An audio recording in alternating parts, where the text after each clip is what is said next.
Hello everyone, welcome to GGN. Today is Wednesday, September 19th, 2012, and all the headlines and links will be posted in YouTube's video description, so I advise you to check them out. Alright, so I'm going to cover eugenics as much as I'd like to cover the Middle East and all the developments going on with all the psyops, basically psychological operations that are taking place on the planet right now, just pitting people together. I think I'm going to just take a day to cover eugenics. So, the first article I have for you is people who grow up in countryside twice as likely to develop Alzheimer's. People who grow up in the countryside may be more than twice as likely to develop Alzheimer's disease in old age, according to a new study. Although the cause of the trend is unclear, the scientists suggested factors like access to health care or exposure to certain substances in either the countryside or in the cities could have played a role. It actually emphasized the difference between the two groups could be down to the benefits associated with living with the cities rather than the harmful factors linked to the countryside. Yeah, so they say we don't really know the mechanism. They keep referring to the pesticides as an unknown substance. But it goes on here, says the complicated evidence is insufficient to prompt an exodus to the Babylon's cities. So looking through the comments there, I remember another one. This one I just noticed today. I don't think it helps that often that parents who have parents who are rather closely related. So kind of making a joke out of it, right? Because it's so great to live in the city as you get just as chemtrailed as those in the rural area, which probably do contribute to the Alzheimer's or memory degradation. Because when you mix the fluoride, which whether you want it or not, and you avoid it in your tap water, is going to be in the food that's prepared, and a lot of it. Or if you want to take a shower, well, what does that fluoride do to your brain? Well, it calcifies your pineal gland. It also allows your brain to absorb aluminum at a much greater rate. It works in tandem with the aerosol spraying that involves barium oxides, aluminum oxides. Some people actually suspect it's the drinking water, so where they don't fluoridate, that could be actually contributing to it, right? So it makes absolutely no sense here. But it's the pesticides. Pesticide exposure linked to 53% increase risk for Alzheimer's disease from 2010. Drug companies are giving up on Alzheimer's treatment after a series of expensive failed trials. Remember, I just covered an individual in the UK that actually euthanized himself after watching a video of someone that promotes it because he had Alzheimer's. And he couldn't get any treatment. Well, there is treatment. I covered this before. Marijuana compound found superior to drugs for Alzheimer's. So that's cannabis. Also, eating berries to prevent age-related memory loss. But see, they just want you to die off. That's what it is. They've actually admitted that this is what it is. They're allowing older patients, elderly, to just die off in order to manage the budget. And another attack on rural people is they're fatter, right? Especially when they attack the South. Rural America fatter than urban America. City slickers are slimmer than their country counterparts, according to a new study that suggests rural obesity is a bigger problem than we realized. I just based off observation, just simple observation, I find that hard to believe because I grew up in the city like half of my life at least, and I was surrounded by some fat fuckers, man. I tell you, dude, just asses hanging to the ground, especially women, big fat women, and of course the men. But not just that, I'm talking about also the young people too that play on their iPods and play video games all day. Whereas in rural areas, they tend to be slimmer, right? Because they may be working on the farm fields. Well, it's too bad recently that the government actually made it illegal for young people to work on the farms like they have been for hundreds of years. So maybe that'll help with the obesity problem. Higher incidence of bulimia compared to anorexia in urbanized areas. Association between degree of urbanization and the number of mental disorders is well established, including schizophrenia, psychosis, and depression are known to occur more frequently in towns and cities. In 1995, it was first reported that bulimia nervosa is associated with urban life. This study extends the research by adding data collected a decade later. So yeah, they're bashing rural people for being heavier, where in the cities, they find that although like I said, just from observing a lot of fat people, obese people in the cities, that what you see more bulimic, anorexic people in the cities, more people with anxiety problems because they're having to whiz around and stuck in gridlock and that. That's basically road rage. Then you have MRI machines go supersized for chubbier United States, accommodating the obesity, a design requirement. So as the U.S. gets heavier, makers of MRI machines and other medical scanners are rushing to cope by literally enlarging their equipment. The Wall Street Journal recounts the story of a 630-pound Maryland mechanic who's been out of work because he can't get surgery for an injured back without an MRI. They say, of course, the best solution to this problem is to make sure that no one gets obese, says the radiologist, but as Americans, instead of going to the best solution, we just build a bigger machine. And that just means that you're a consumer slave. And, America, I don't really think it stands for much, but corporations and exploitation of individuals and that. So that's basically what it means. It helps big companies like GE and that. Ohio inmate who weighs 480 pounds seeks execution delay, says he's too heavy for injection. So the Ohio inmate says he's too obese to be executed. This is my website, Global Government News, or ggnonline.com. There's a poll up there. You can vote on it. It's about the anti-Muslim film. Also, if you'd like to donate, you can right here. So, and I'd like to thank you for those who have donated to me recently. Okay, so continuing with eugenics. China sees 900,000 newborns with birth defects annually. So they enforce a one-child policy. We already know that. They're obsessed with population numbers. And so they're on board with the eugenics movement. And actually, your tax dollars help support this, right? So it says here about five, and you don't see anything with the ACLU or Human Rights Watch or anything like that, all these Zionist organizations. You don't see them actually say anything about that, do you? No, you don't. About 5.6% of newborns in China have birth defects, with about almost a million affected infants born each year. So one of the reasons they say intake of prohibited medicine, I'm not sure if they're talking about big pharma drugs, or if they're talking about the stuff that the Chinese have been taking for at least, 1,000 years that's known to help them, medicinal stuff. Increased exposure to radioactivity. I wonder where they're getting that from. Birth defects are also a serious problem in China, particularly in rural areas. Pesticides again? Because we know that pesticides lead to this.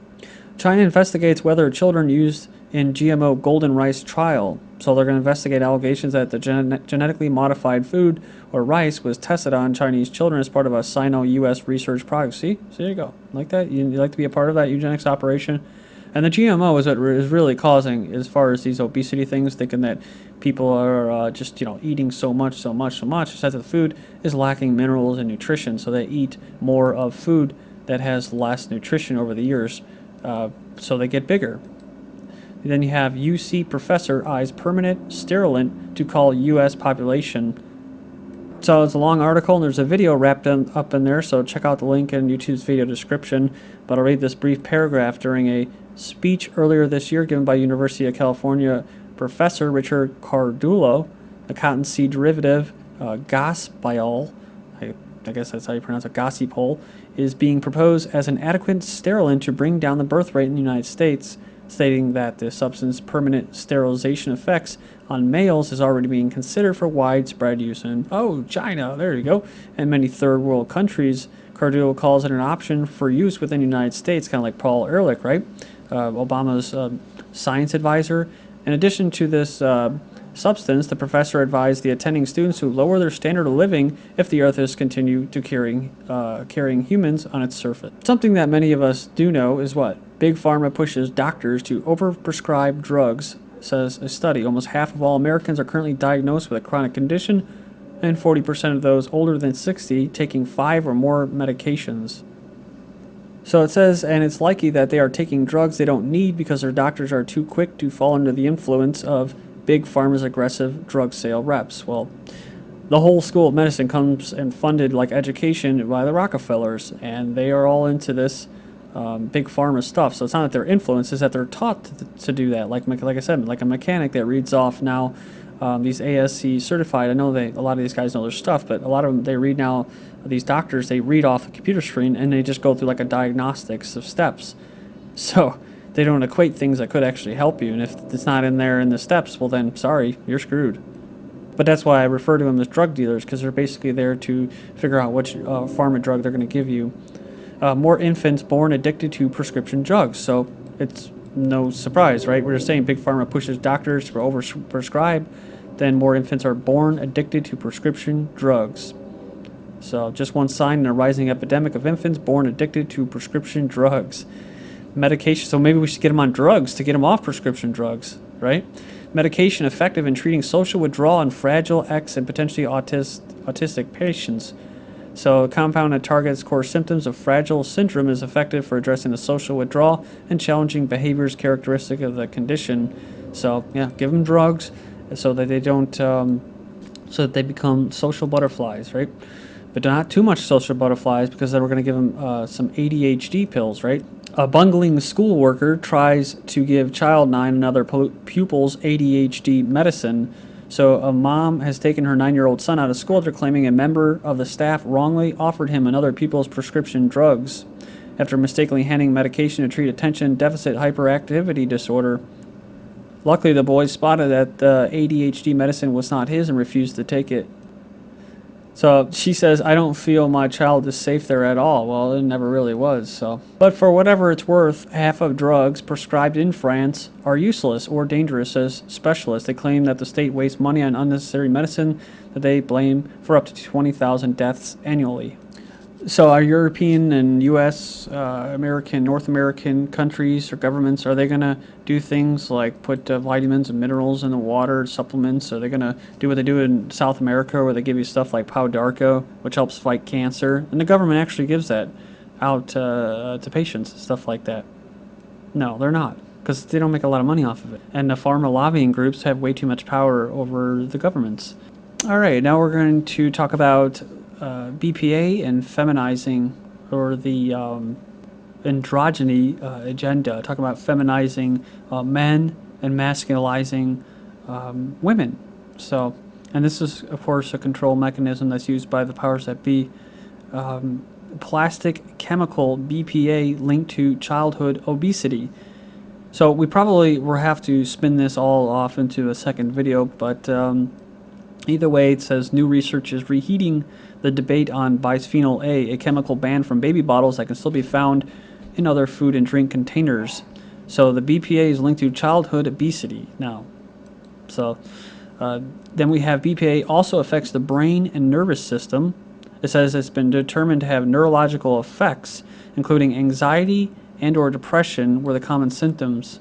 So besides causing obesity and causing anxiety and depression, the main chemical in most plastics is also what? May feminize boys' brains. So feminizing the brains of boys, a study published has suggested, this is back in 2009. So the research into pregnant women has shown that those with higher concentrations of these phthalates in their urine produce sons less likely to play with male toys such as trucks and games like play fighting. And a follow-up, why boys are turning into girls, gender-bending chemicals are largely exempt from EU regulations. So from 2009, but I'm just tying it in for what I'm going to be covering here, is government yesterday unveiled official research showing that 2-year-old children are at risk from a bewildering array of gender-bending chemicals in such everyday items such as waterproof clothes, rubber boots, bed linen, food, nappies, I guess that's napkins, I don't know, sunscreen, lotion, and moisturizing cream. So the picture is emerging of a ubiquitous chemical contamination driving down sperm counts and feminizing male children all over the developed world. Sperm counts are falling so fast that young men are less fertile than their fathers and produce only a third as much proportionally as hamsters. And gender-bending chemicals are also increasingly being blamed for the mystery of the lost boys, babies who should normally be male, who have been born as girls instead. So we'll finish up with this article, maybe the next one. J&J, Johnson & Johnson settles a lawsuit on opening day of trial. So what are they talking about? Well, a lawsuit on the first day of a trial over his claims that an antipsychotic drug, Risperdal, caused a male plaintiff to grow breast tissue, one of his lawyers told a judge in Philadelphia. So the lawsuit is one of 420 against Johnson & Johnson. About 130 of the suits involve claims that the drug caused young males to grow breasts. So besides feminizing men, this happens to be the powers that be's deity. So, and hopefully you're not eating your breakfast or your dinner right now. But either way, the only reason these stories are out there when it comes to like the man who swears by breast milk to fight cancer, and also fighting cancer with daughter's breast milk is promoted by the mainstream media, it's because there's agenda here. This is GGN. Thank you.